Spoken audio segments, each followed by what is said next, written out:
I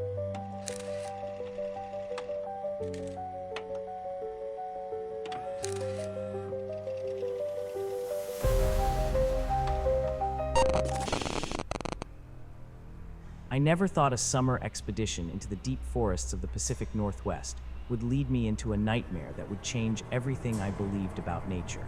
My name is Michael Barnes, and I spent the summer of 2018 tracking elusive evidence of a creature many dismissed as folklore.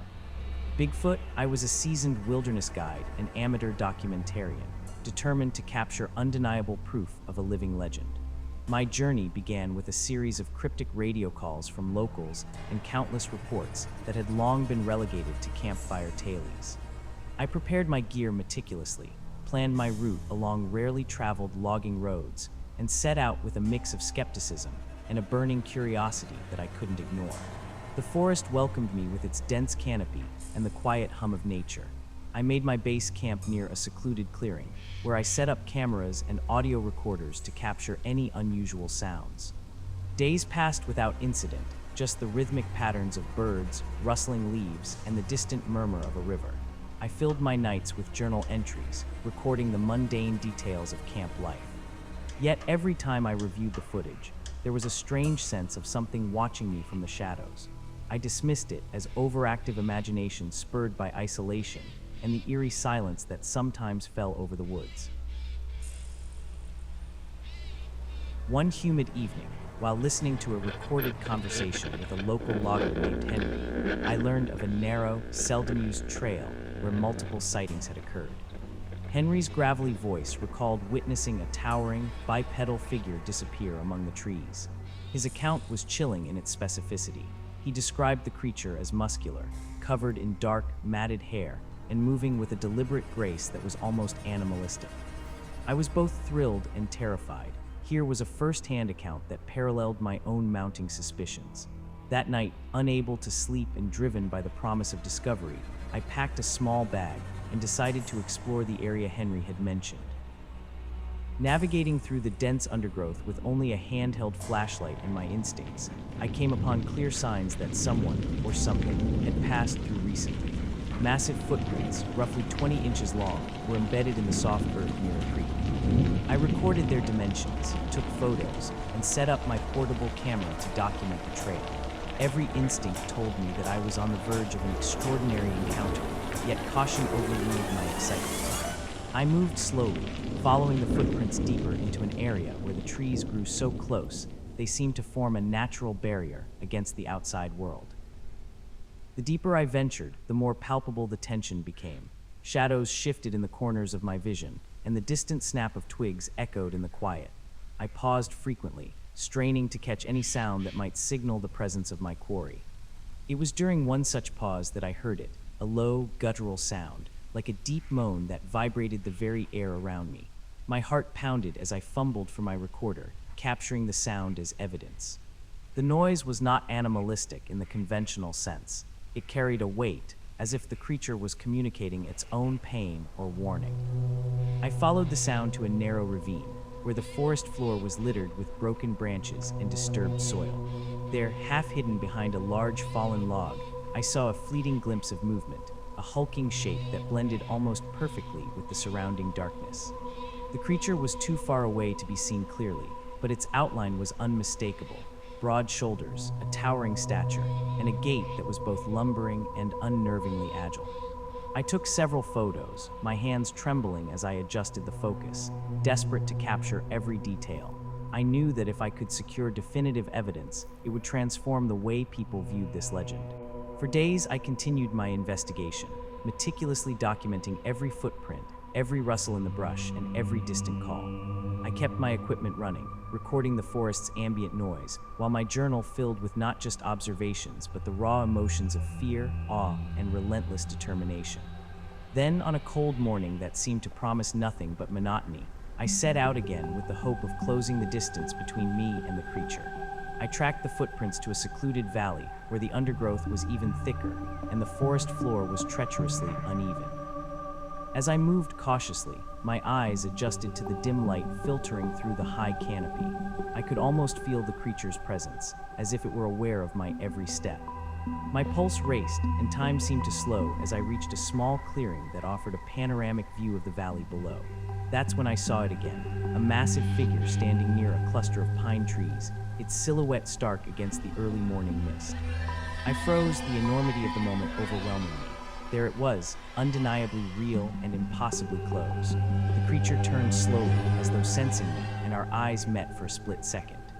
In that moment, I felt a rush of emotions that defied explanation, a mix of fear, empathy, and a deep, almost primal curiosity. Without thinking, I raised my voice in a feeble greeting, the sound barely carrying over the soft whisper of the wind. The creature did not respond vocally, but its posture shifted, as if it were contemplating my presence. It then backed away slowly, disappearing into the thicket as silently as it had appeared. I stood there for what felt like an eternity, heart-pounding, mind-racing. I knew I had witnessed something extraordinary, something that challenged everything I had assumed about the wilderness and its hidden inhabitants. Over the following days, I found myself in a state of internal conflict.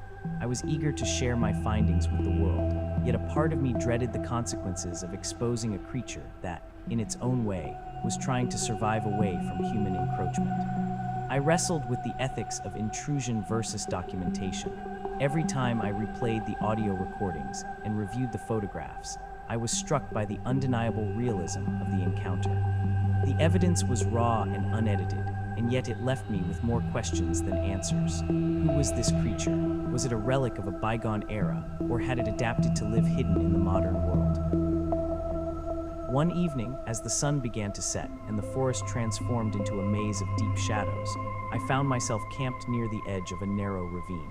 I had set up my equipment as usual, but a nagging feeling of being watched kept me awake. I could hear distant movements, the subtle crunch of leaves under heavy steps.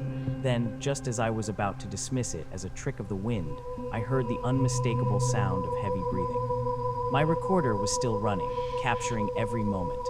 I couldn't move, couldn't think, as the sound grew closer and more deliberate.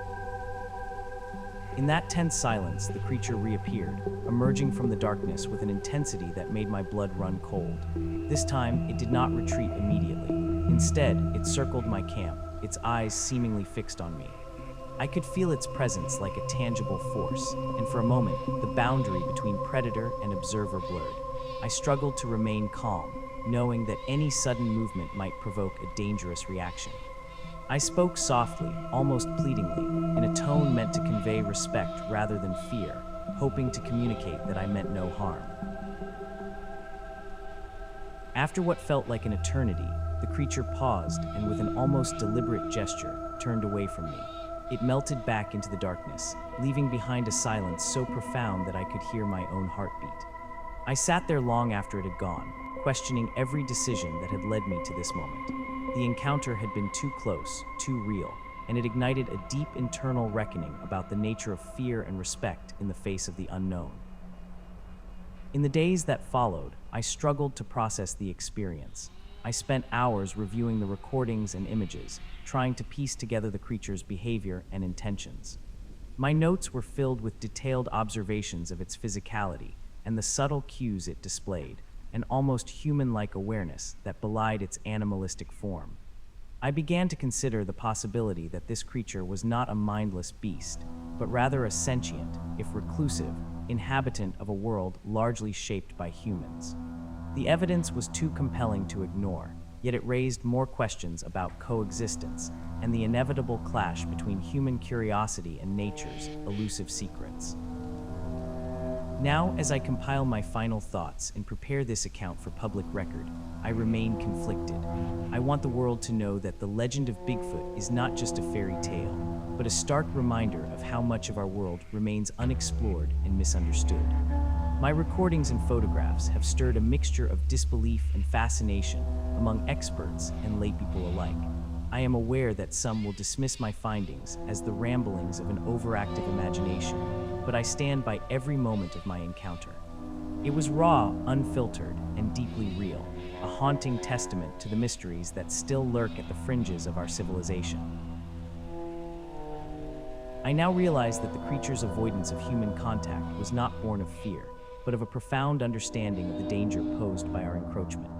In a world where the balance between nature and humanity is increasingly fragile, perhaps Bigfoot's very existence is a cautionary tale, a silent guardian of the wild, reminding us of the consequences of pushing too far into territories best left undisturbed.